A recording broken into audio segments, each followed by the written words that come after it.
ಗಂಟೆ ಇರುವ ಇರುವಂತಹ ಸ್ಥಳ ವೀರವರ್ಮನೆಂದುಕೊಂಡಿದ್ದೆ ಓಲಗವಿತ್ತಂತಹ ಕಾರ್ಯ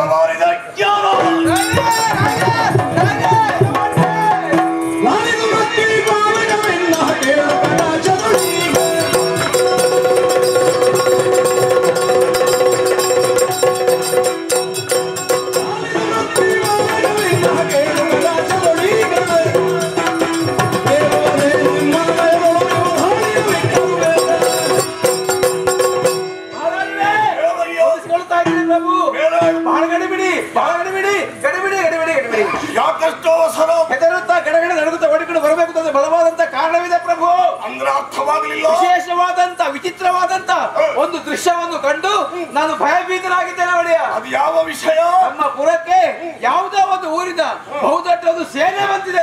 ಸರಿಯಾಗಿ ಕಣ್ಣರಳಿಸಿ ನೋಡಿದೆಯೋ? ಸರಿಯಾಗಿ ನೋಡಿದ್ದೇನೆ. ಹಾಗುಂಟು ಅಂತ ಹೇಳ್ತೀಯೋ? ಕಾಣುವಾಗ ವಿಶೇಷವಾಯಿತು. ಅದೊಂದು ರಥವನ್ನು ಕಾಣುವುದು ನನಗೆ ಬಹಳಷ್ಟು ಆಶ್ಚರ್ಯವಾಗಿದೆ. ಅಂದ್ರೆ ರಥಕ್ಕೆ ಚಕ್ರ ಇಲ್ಲ? ಉಂಟು, ರಥ ಎಷ್ಟೋ ಉಂಟು. ಅದರ ಮುಂದೆ ಇರುವ ರಥವನ್ನು ಕಂಡ ಹೆದರಿಕೆ ಆಯ್ತು. ಅದು ಏನು ಆ ವಿಷಯ?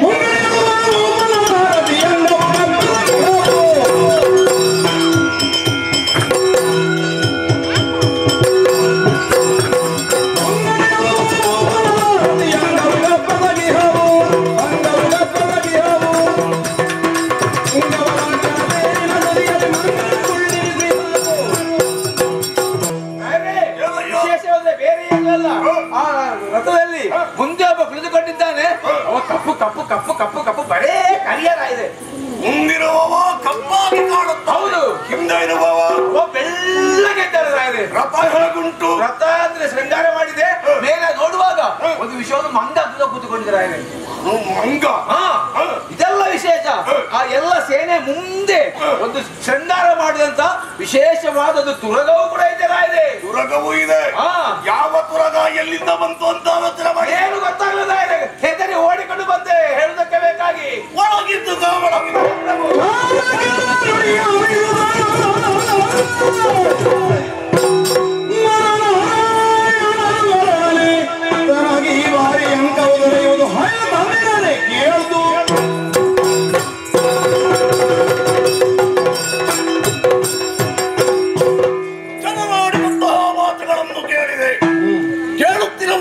ಮನಸ್ಸಿಗೆ ಸಂತೋಷವಾಗುತ್ತಾ ಇದೆ. ಉದ್ದೇಶ ಬೇರೆ ಏನೂ ಅಲ್ಲ. ಕೆಲವಿನಿಂದಲೇ ಕೃಷ್ಣನ ಯೋಗ್ಯತೆಯೋ ಅಲ್ಲ ದಿವ್ಯತೆಯೋ ಅವರ ಎತ್ತರ ವಿಸ್ತಾರಗಳನ್ನು ನಾನು ತಿಳಿದುಕೊಂಡವ. ಕೃಷ್ಣನನ್ನೇ ಆರಾಧಿಸಿಕೊಂಡು ಬಂದವ ಈ ವೀರವರ್ಮ. ಒಂದು ಸಲ ಕೃಷ್ಣನನ್ನು ಕಣ್ತುಂಬ ನೋಡಬೇಕು ಎನ್ನುವ ಆಶೆ ಇತ್ತು ನನಗೆ. ದ್ವಾರಕೆಗೆ ಹೋಗುವುದು ಮುಖ್ಯವಲ್ಲ, ನಮ್ಮ ಸಾರಸ್ವತದ ಬಂಡಿನಲ್ಲಿ ಅವರ ಪಾದಸ್ಪರ್ಶವಾಗಬೇಕು. ಕೇವಲ ನನಗೊಬ್ಬನಿಗಲ್ಲ, ನಮ್ಮವರಿಗೆ ಕೃಷ್ಣಸ್ವಾಮಿಯ ದರ್ಶನವಾಗುತ್ತದೆ ಎಂದಾದರೆ ಅದೇ ಎನ್ನ ಸೌಭಾಗ್ಯ ಅನ್ನುವ ಹಾಗೆ ತಿಳಿದುಕೊಂಡಿದ್ದೆ. ಆ ಕಾಲ ಈ ಹೊತ್ತಿಗೆ ಸನ್ನಿಹಿತವಾಗಿದೆ ಅನ್ನುವುದರಲ್ಲಿ ಎರಡು ಮಾತಿಲ್ಲ. ಬಂದಿದ್ದಾನೆ ಪೂಜಿಸಿ ಬಿಟ್ಟದ ತುರಗದ ಬೆಂಗಾವಲಿಗಾಗಿ ಅರ್ಜುನ. ಅವನೊಡನೆ ಕಾಳಗವನ್ನು ಎಂದಾದರೆ ನಾರಾಯಣನ ದರ್ಶನವಾಗುವುದಕ್ಕೆ ಸಾಧ್ಯ ಉಂಟು. ಆದುದರಿಂದ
ನಿನ್ನನ್ನು ಕರೆಸಿಕೊಳ್ಳುತ್ತೇನೆ ಎಂದಾದರೆ ಕಾರಣ ಬೇರೇನಲ್ಲ.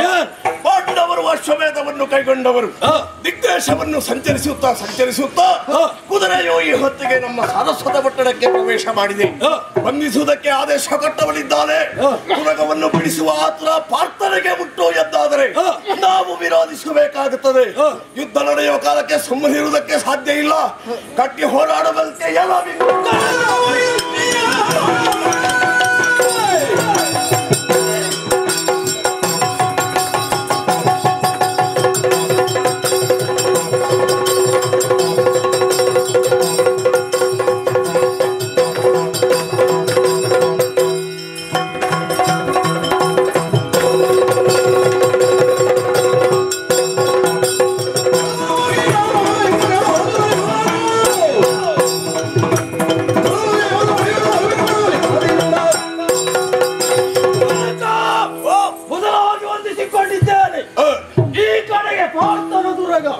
ಹೊಂದಿದೆ ಎಂದಾದರೆ ಸಾಮರ್ಥ್ಯವುಳ್ಳವರು ನಾವು.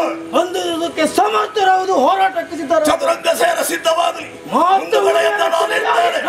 ನಡೆಯೋಣ ಹಾಗ.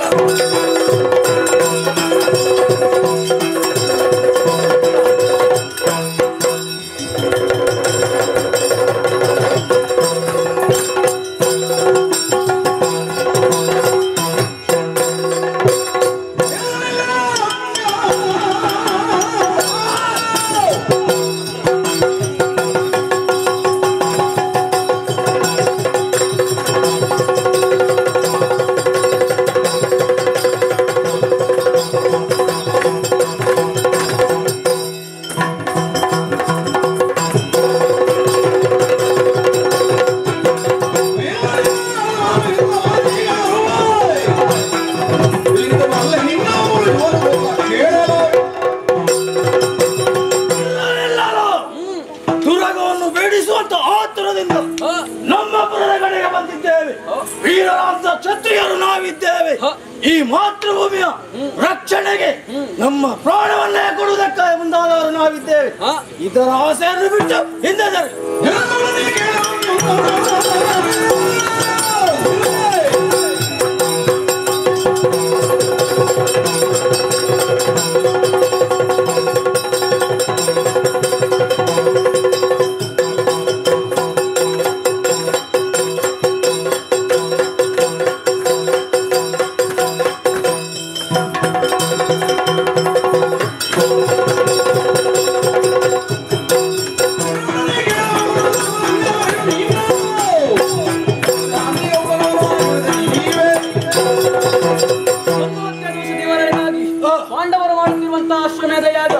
ಅಶ್ವಮೇಧ ಯಾಗದ ಕುದುರೆ ಇದು.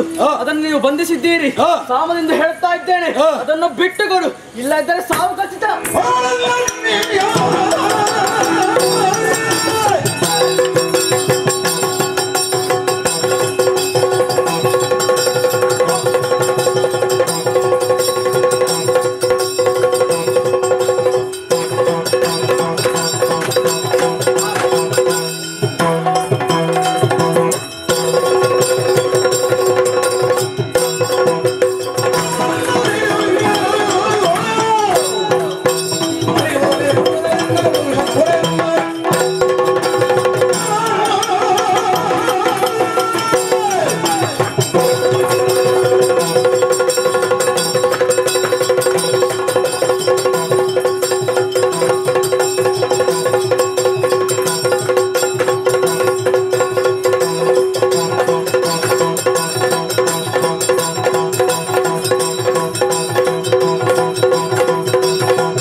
ಮಾಡುತ್ತಾ ಮಾಡುತ್ತಾ ಅದೋ ಎನ್ನ ಮಕ್ಕಳಾಗುತ್ತೋ ಸುಲಭ ಸುಬಲೋಕ್ಯರು ಮರಣವನ್ನು ಹೊಂದಿದ್ದಾರೆ ಅನ್ನುವಾಗ ಕ್ಷಣಕಾಲ ದುಃಖಕ್ಕೆ ಒಳಗಾದದ್ದು ಸತ್ಯ.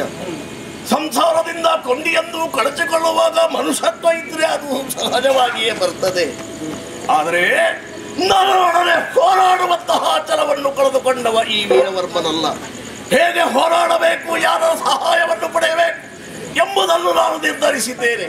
ಸರ್ವರ ಪ್ರಾಣವನ್ನು ಅಪಹರಿಸುವಂತಹ ಯಮ ಎನ್ನ ಪಾಲಿನ ಅಳಿಯ.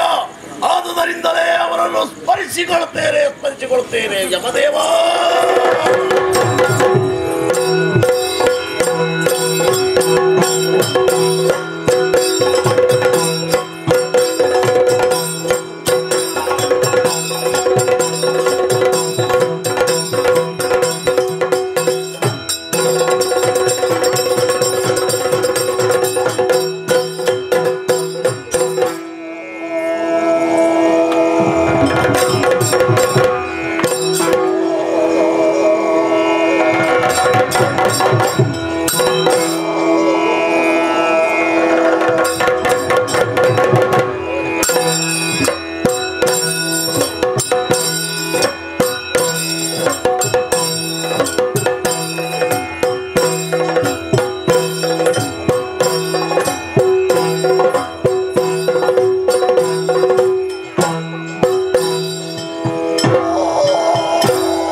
ಸ್ಥಳ ಪಟ್ಟಣಕ್ಕೆ ಯಾರು ಅಂತ ಕೇಳಿದ್ದೀರಿ? ಯಮಧರ್ಮನೆಂದುಕೊಂಡಿದ್ದೆ. ಸರಿ, ಹೊರಟು ನಿಂತಹ ಕಾರ್ಯ ರಾಜಕೀಯ ಕಾರ್ಯಕಾರಣಗಳು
ಈ ಹೊತ್ತು ಇಷ್ಟು ಎತ್ತರಕ್ಕೆ ಬೆಳೆದು ನಿಂತಿದ್ದೇನೆ.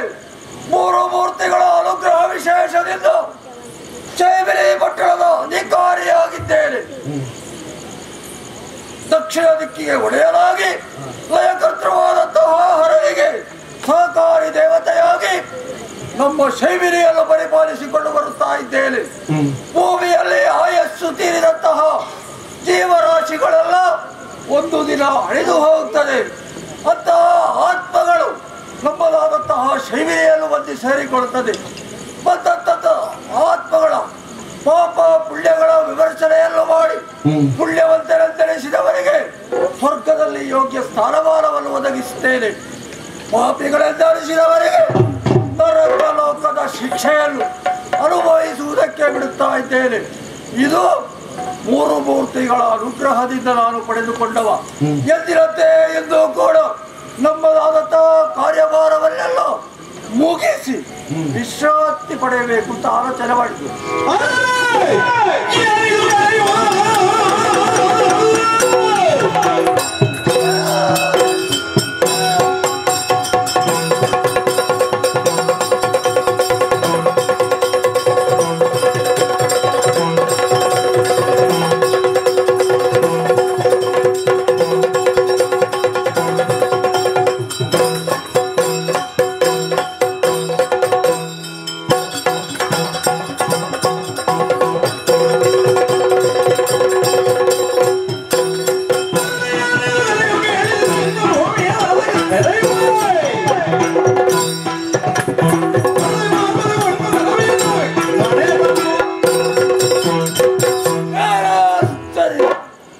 ಇದ್ದಕ್ಕಿದ್ದ ಹಾಗೆ ಯಾರೋ ನನ್ನನ್ನು ಕರೆದ ಹಾಗಾಯಿತಲ್ಲ. ಕರೆಯುವವರು ಬೇರೆ ಯಾರು ಎಂಬುದಾಗಿ ಆಲೋಚಿಸಿದಾಗ ತಿಳಿದುಕೊಂಡೆ ಇದು ಬೇರೆ ಯಾರು ಅಲ್ಲ, ನಮ್ಮ ಮಾವ ಸಾರಸ್ವತ ದೇಶದ ಅಧಿಕಾರಿ ವೀರವರ್ಮ ಮಹಾಶಯ. ನನ್ನನ್ನು ಮೆರವಣಿಗೆ ಮಾಡಿಕೊಳ್ಳಬೇಕು ಅಂತಾದ್ರೆ ಯಾವುದೋ ಒಂದು ಕಾರಣ ಇರಲೇಬೇಕು. ಯಾವುದಕ್ಕೂ ಅಲ್ಲಿಗೆ ಹೋಗಿ ವಿಚಾರಿಸುವುದು.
ನಿಮಗೆ ಅಳಿಯಲಾಗಿ ಒದಗಿ ಬಂದವ.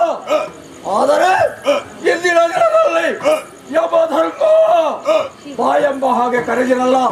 ನಿಮ್ಮ ಕರೆಗೆ ಹೋಗಟ್ಟು ಇಲ್ಲಿಯವರೆಗೆ ಓಡಾಡಿಕೊಂಡು ಬಂದಿದ್ದೇನೆ ಮಾವ. ಯಾವತ್ತಿನ ಹಾಗಿಲ್ಲ ನಮ್ಮ ಮುಖದಲ್ಲಿ ಯಾವುದೋ ಒಂದು ರೀತಿಯಾದಂತಹ ಚಿಂತೆ. ಯಾಕೆ ಚಿಂತೆ? ಯಾಕೆ ನನ್ನನ್ನು ಕರೆಸಿದ್ದು? ನಾವೆಂಬ ನುಡಿಯ ನಮದೇವಾಯ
ಪಾಂಡವವತ್ಯವರಾದಂತಹ ಅರ್ಜುನ ಯಾವಾಗ ಧರ್ಮರಾಯ ಅಶ್ವಮೇಧದ ದೀಕ್ಷೆಯನ್ನು ಹೊಂದಿದ್ರೆ ತುರಗದ ಬೆಂಗಾವಲಿಗಾಗಿ ಅರ್ಜುನನೇ ಬಂದ. ದೇಶವನ್ನು ಸಂಚರಿಸುತ್ತಾ ಸಾರಸ್ವತ ಪಟ್ಟಣಕ್ಕೆ ಬಂದ್ರೆ ಕ್ಷತ್ರಿಯರ ತಲೆಯಲ್ಲಿ ಕಟ್ಟಿದೆ. ಸ್ವಾಮಿಯ ದರ್ಶನಾಗ ಅಪೇಕ್ಷೆಯಾಗಿ ನಾನು ಮುಂದುವರಿದೆ. ಆದ್ರೆ ಎನ್ನ ಪಾಲಿಗೆ ಸೋಲಾಗಿ ಹೋಯಿತು. ಎನ್ನ ಮಕ್ಕಳನ್ನು ಕಳಕೊಂಡಿದ್ದೇನೆ. ಹಾಗಾದ್ರೆ ಇನ್ನು ನನಗೆ ಆಧಾರವಾಗಿರುವವ ಯಾರು? ಅದು ನೀನು. ಎನ್ನ ಮಾನವನ್ನು ಉಳಿಸಬೇಕು, ಎನ್ನನ್ನು ಕಾಪಾಡಬೇಕು, ಗೆಲುವನ್ನು ತೋರಿಸಬೇಕು.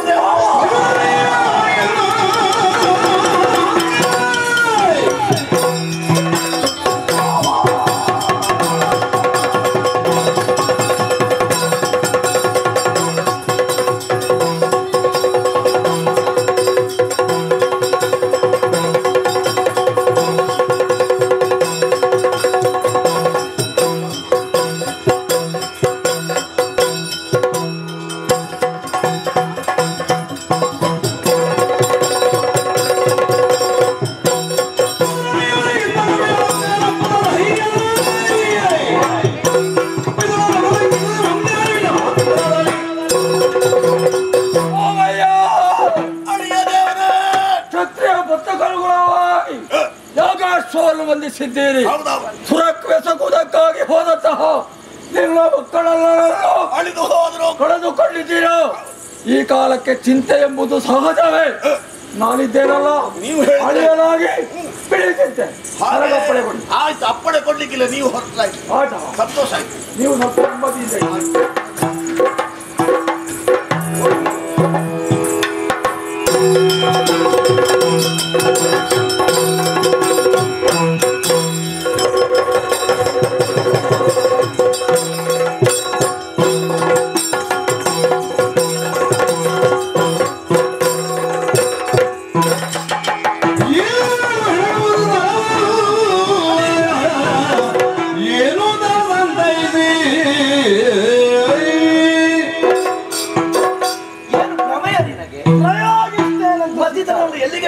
ಅವ್ರು ಯಾರು ಅಂತ ಸರಿಯಾಗಿ ನೀನು ನೋಡಿದ್ದೇನೆ. ಯಾರು ಅತ್ಯತ್ತರಗಿದ್ದಾರೆ ಅಷ್ಟೇ ನೋಡಿದ್ರು ಗೊತ್ತಾಗ್ತದೆ. ನನಗೆ ಯಾರು ಅಂತ ಹೇಳಿದ್ರೆ ಗೊತ್ತಾಗ್ತದೆ. ನಿನ್ನಣ್ಣ ಧರ್ಮರಾಯನ ಅಪ್ಪ. ಹೌದಾ? ನಿನ್ನ ದೊಡ್ಡಪ್ಪ. ದೊಡ್ಡಪ್ಪ ಧನುಸು ಕೆಳಗಿಡು. ನಮಸ್ಕಾರ. ದೊಡ್ಡಪ್ಪ ನಮಸ್ಕಾರ. ಒಂದು ಯುದ್ಧ ಮಾಡುವಂತ ಹೊರಟುಕೊಂಡು ಅಲ್ಲಿಂದ ಬಂದದ್ದು. ಈ ಕಾಲಿಗೆ ಬಿದ್ದವರಲ್ಲಿ ಏನು ಯುದ್ಧ ಮಾಡುದು? ದೇವರು ಬಂದ ಮೇಲೆ ನಮ್ಮದೇನಿಲ್ಲ. ಯಾವ ನಮ್ಮ ಶೈಲಿಯಲ್ಲಿ ಸರಿ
ನನಗೆ ಎನ್ನಂತಹ ಪರಾಕ್ರಮಿ ಮತ್ತೊಬ್ಬರಿಲ್ಲ ಅಲ್ವ? ಹಾಗೆ ಗರ್ವವನ್ನು ಹೊಂದಿದವ ನಿನ್ನನ್ನು ಇವತ್ತಿನ ದಿವಸದಲ್ಲಿ ಸೋಲಿಸದೇ ಇದ್ರೆ ಇವತ್ತೇನ ಬರ್ಬರಲ್ಲ ಜಾಗ.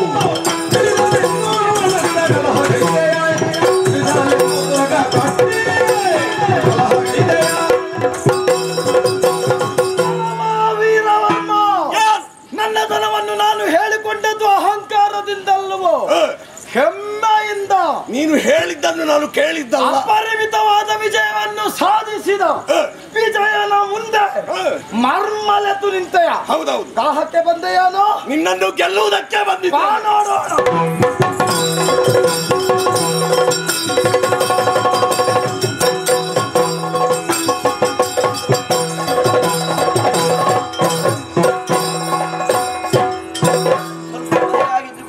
ನಾನು ಕರೀತೇನೆ.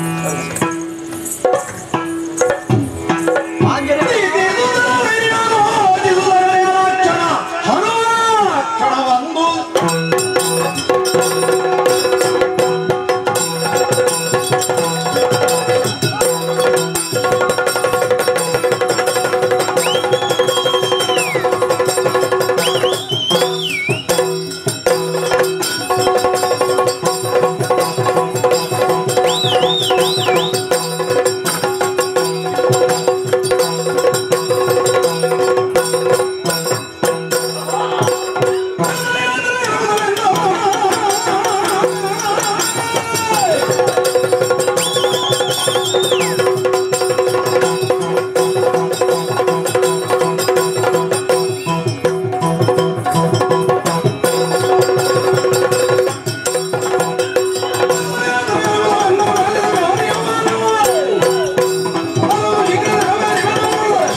ಈ ಹನುಮನಿಗೆ ಅಜ್ಜೆ ಆಯ್ತಲ್ಲ, ಯಾಕೆ ಅಂತ ಅರ್ಥ ಆಗಲಿಲ್ಲ.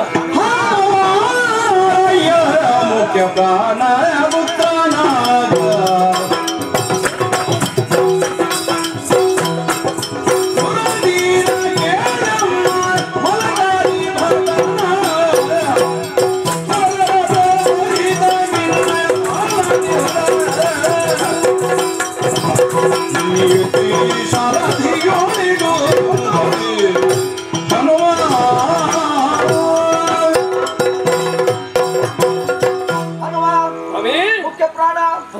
ನಾನಂದದ್ದೇ ನೀನು ಆ ಅರ್ಜುನ ರಥದಲ್ಲಿ ಕುಳಿತುಕೊಂಡಿದ್ದಿ. ಬೇಕಾಗುವಾಗ ನಾನು ಕರೀತೇನೆ ಅಂತ ಒಂದು ಮಾತು ನೀನು ಕೊಟ್ಟಿದ್ದೆ. ಈಗ ಸದ್ಯಕ್ಕೆ ನಿನ್ನ ಅವಶ್ಯಕತೆ ಇದೆ. ಒಂದು ಕೆಲಸ ಮಾಡ್ಬೇಕು. ಈಗ ಈ ಪಟ್ಟಣದಲ್ಲಿ ವೀರವರ್ಮನಿಗೂ ಅರ್ಜುನಿಗೂ ಯುದ್ಧ ನಡೀತಾ ಇದೆ. ಹೌದು, ವಿಷಯ ಎಲ್ಲ ನಿಂಗೆ ಗೊತ್ತಿದೆಯಲ್ಲ. ಯುದ್ಧದಲ್ಲಿ ಅವ ಎಲ್ಲಿವರೆಗೆ ಆ ರಥವನ್ನು ಏರಿಕೊಂಡು ಯುದ್ಧ ಮಾಡ್ತಾನೋ ಆದ್ರಿಂದ ಅಲ್ಲಿವರೆಗೆ ಅವನಿಗೆ ಜಯ ಬರುವುದಿಲ್ಲ ನಮ್ಮ ಅರ್ಜುನನಿಗೆ. ಅದಕ್ಕೆ ಬೇಕಾಗಿ ಅವ ಏರಿದಂತಹ ರಥವನ್ನು ಕೊಂಡು ಹೋಗಿ ಶರದಿಯಲ್ಲಿಡು.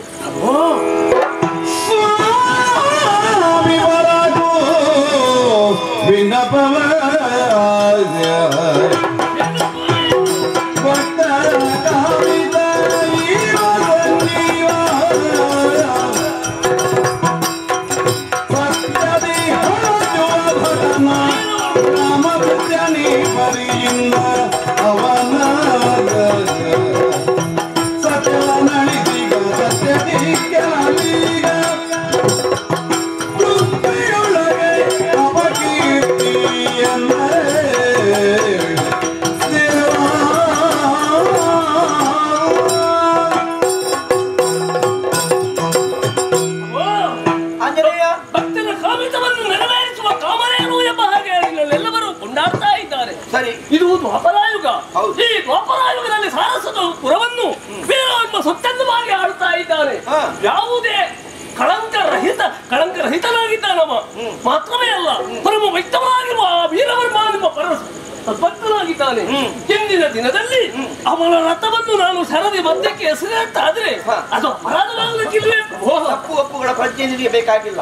ಇದು ನನ್ನ ಆಜ್ಞೆ, ಮಾಡುವ ಕೆಲಸ. ಸರಿ.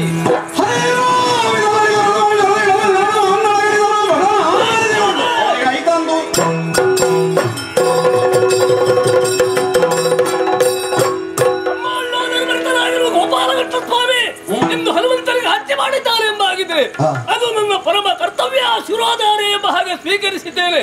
ವೀರವರ್ಮನ ರಥವನ್ನು ಬಾಗಿಕೊಳ್ಳದಿದ್ದೇನೆ.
ಬುದ್ಧಿ ಬದಲಾಗುತ್ತದ. ಏ ಮಂಗ, ಧರ್ಮ ಯುದ್ಧವನ್ನು ಮಾಡುತ್ತಿರುವಂತಹ ವೀರವರ್ಮನ ರಥವನ್ನು ಶರದಿಗೆ ಬೀಳುವ ಮುನ್ನ ಆಧರಿಸಿಕೊಂಡವ ಯುದ್ಧಕ್ಕೆ ಮತ್ತೆ ಸಿದ್ಧರಾಗಿದ್ದೇನೆ. ಪರಾಕ್ರಮ ಇದ್ದ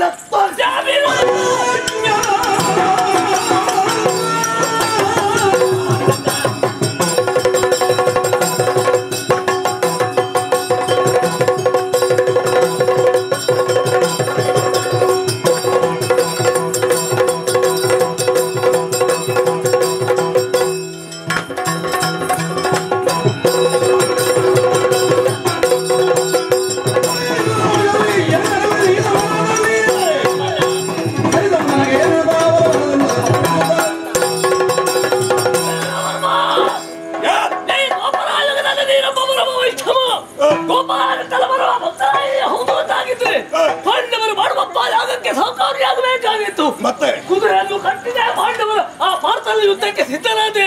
ನೀನು ಮಾಡುವ ತಪ್ಪು ಕೆಲಸಕ್ಕೆ ಈ ಹೊತ್ತು ನಾನು ಅಡ್ಡಿಯನ್ನು ಮಾಡ್ತಾ ಇದ್ದೇನೆ. ಇದು ನೀನು ಒಪ್ಪದೇ ಇದ್ರೆ ನಿನ್ನ ರಕ್ತ ಪುಡಿ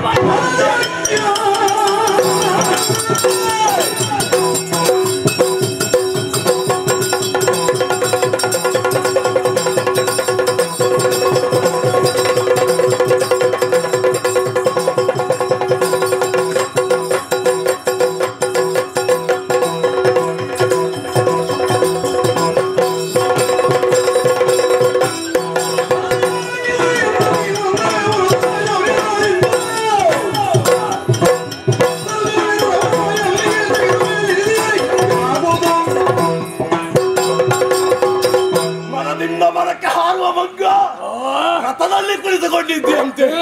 ನೀನು ಇಷ್ಟು ಹಾರುವಾಗ ನಾನು ಸುಮ್ಮನೆ ಇರುವುದಿಲ್ಲ. ಹಿಡಿದ ಕರಮಾಳದ ಬಾಲ ಕರ್ತದೆ.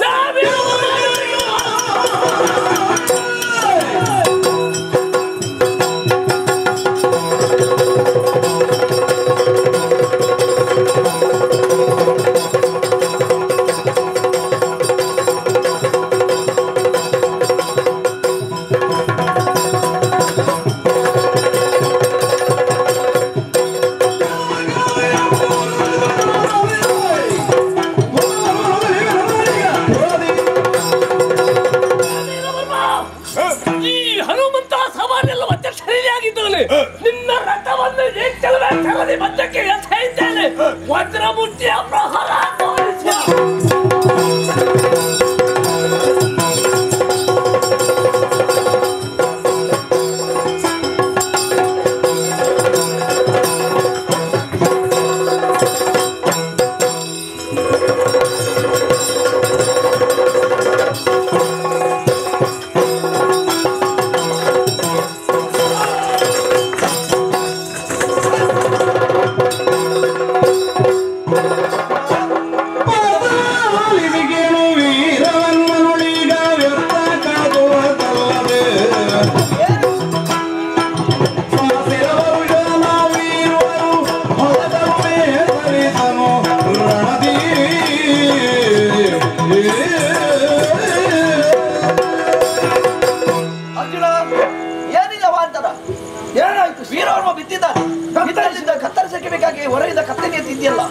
ಬಿದ್ದವನನ್ನು ಕೊಲ್ಲುವುದು ನ್ಯಾಯವ? ಈ ನ್ಯಾಯವನ್ನು ಧರ್ಮವನ್ನು ಸರಿಯಾಗಿ ಅರ್ಥ ಮಾಡಿಕೊಳ್ಳಲಿರುವನು. ಬೆನ್ನು ತೋರಿಸಿದವನನ್ನು ಹುತ್ತವನ್ನು ಏರಿದವನು ಕೊಲ್ಲಬಾರದು ಎಂಬುದು ನ್ಯಾಯ ನೀತಿ ಗೊತ್ತಿಲ್ಲ ನಿಮಗೆ. ಆದ್ರೆ ಇವ ಬೆನ್ನು ತೋರಿಸಿಲ್ಲ, ಆದರೂ ಶರಣಾಗತನೂ ಆಗ್ಲಿಲ್ಲ. ನಿಲ್ಲಿಸೋ ಅಲ್ಲಿ. ನೀನು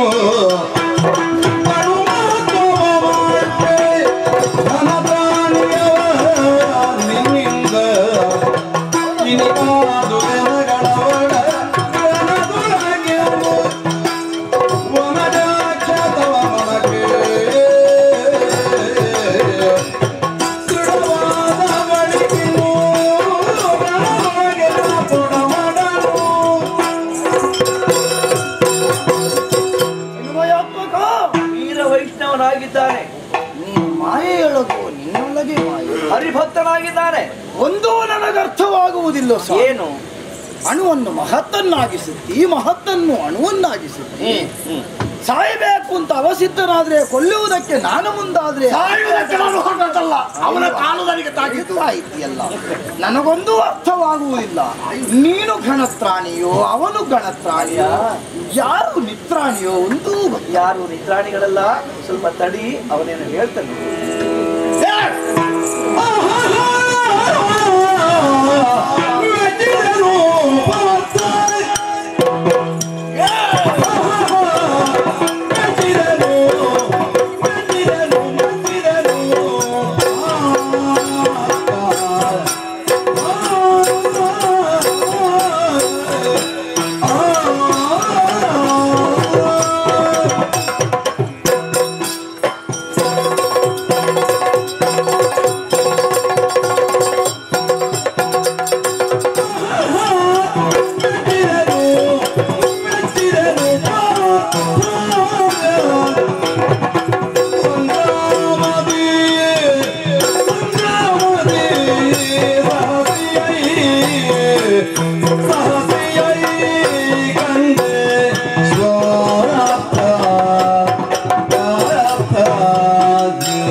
ಮೆಚ್ಚಬೇಕು.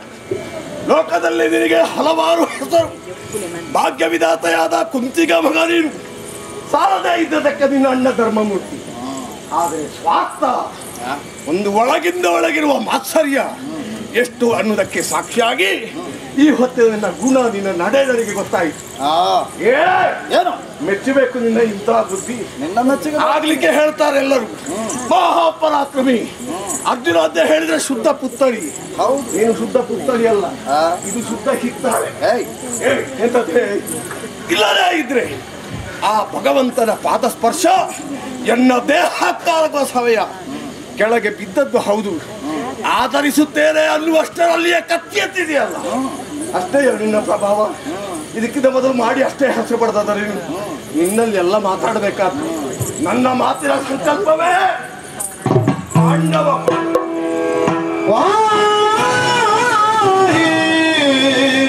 ಪಾಂಡವ ಪಾಲ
ಒಂದೇ ಪುರುಷಾಯ ಶಾಶ್ವತೆ ಸಹಸ್ರ ಕೋಟಿ ಯುಗಧಾರಿಣೇ. ಸ್ವಾಮಿಯೇ, ಎಷ್ಟು ಸಂವತ್ಸರಗಳಾಯಿತು ನಿನ್ನಲ್ಲಿ ಮಾತಾಡಬೇಕು. ಮಾತನಾಡುವುದಕ್ಕೆ ಹಲವು ದಾರಿ ಇರ್ತದೆ. ಹೌದು, ಕಣ್ಣಾರೆ ನಿನ್ನ ಮುಖದರ್ಶನಾಗಬೇಕು. ಆ ಮೂಲಕವಾಗಿ ಮಾತನಾಡಿ ಆನಂದಾನುಭೂತಿಯನ್ನು ಹೊಂದಬೇಕು ಅನ್ನುವ ಕಲ್ಪನೆ ಇಂದು ನಿನ್ನ ಹೆದ್ದಲ್ಲ.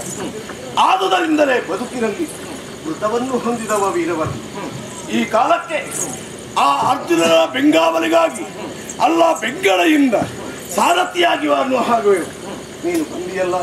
ನಿನ್ನ ದರ್ಶನವಾಯಿತು ಸ್ವಾಮಿ. ಆದರೆ ಒಂದು ವಿಚಾರ, ಪಾಂಡವ ಪಾಲ ನೀನೇ. ಯಾಕೆ ಅವರಾಗಿ ನಿನ್ನ ಕಾಲಿಗೆ ಅಡ್ಡ ಬಿದ್ದದ್ದಲ್ಲ, ಅವರನ್ನು ನೀನು ಹೊಂದಿಸಿಕೊಂಡದ್ದು. ಅವರು ನಿನ್ನ ವಜ್ರ ಪಂಜರದೊಳಗೇ ಇದ್ದಾರೆ. ಎಷ್ಟೇ ಅವರಲ್ಲಿ ಹೋರಾಟವನ್ನು ಮಾಡಿ ಕಲಿ ಎನಿಸಿಕೊಂಡಂತಹ ಅವನಲ್ಲಿ ಯುದ್ಧವನ್ನು ಕೈದ ಕಾಲಕ್ಕೆ ಮತ್ತೊಬ್ಬನಿಗೆ ಗೆಲುವು ಬರುವುದಕ್ಕೆ ಸಾಧ್ಯವಾಗುವುದಿಲ್ಲ. ಆಗುತ್ತದೆ ಅದಕ್ಕೆ ನೀನು ಕಾರಣ. ಅವನ ಮೇಲೊಮ್ಮೆ ಉತ್ಕರ್ಷಕ್ಕೂ ಅಲ್ಲ ಅಪಕರ್ಷಕ್ಕೂ ಎಲ್ಲವೂ ನಿನ್ನ ಸಂಕಲ್ಪವಾಗಿರ್ತದೆ. ಗೋಪಾಲನು ಹೌದು.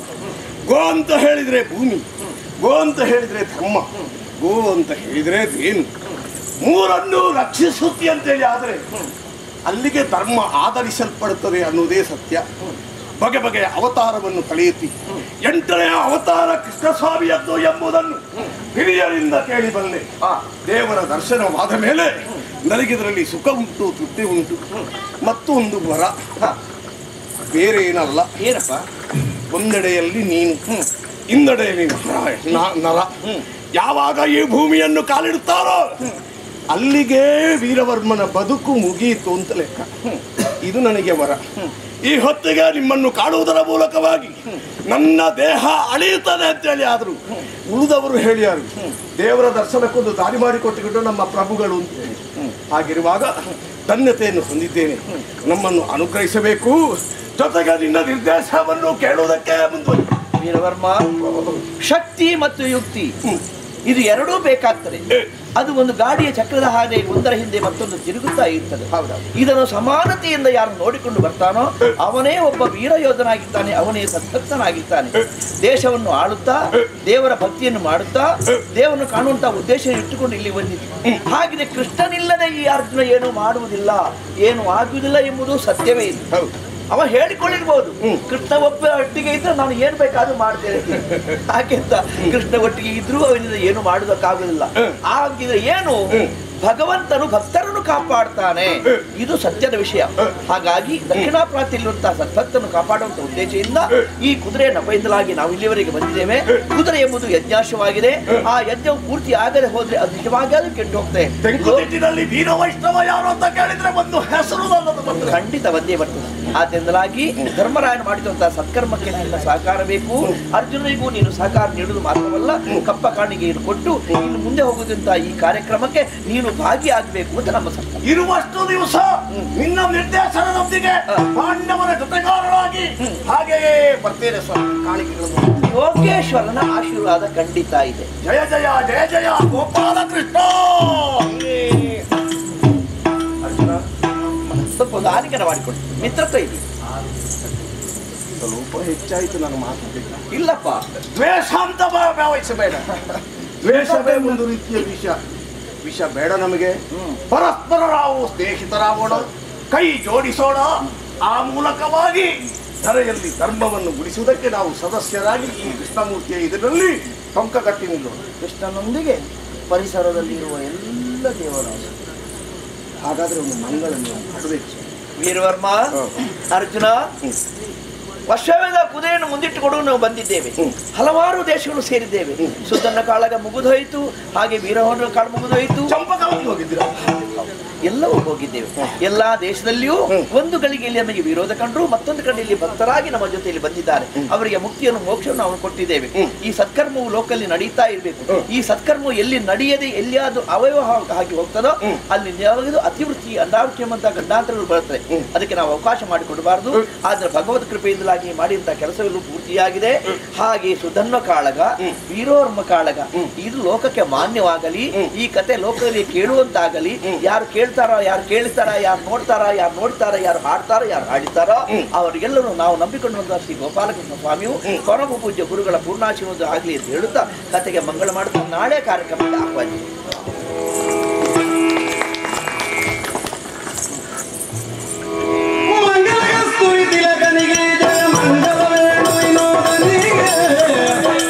ಮಂಗಲಗಾರಪುರದ ನಿವಾಸಕ್ಕೆ ಮಂಗಲ ಶ್ರೀ ಗೋಪಾಲಕೃಷ್ಣಗೆ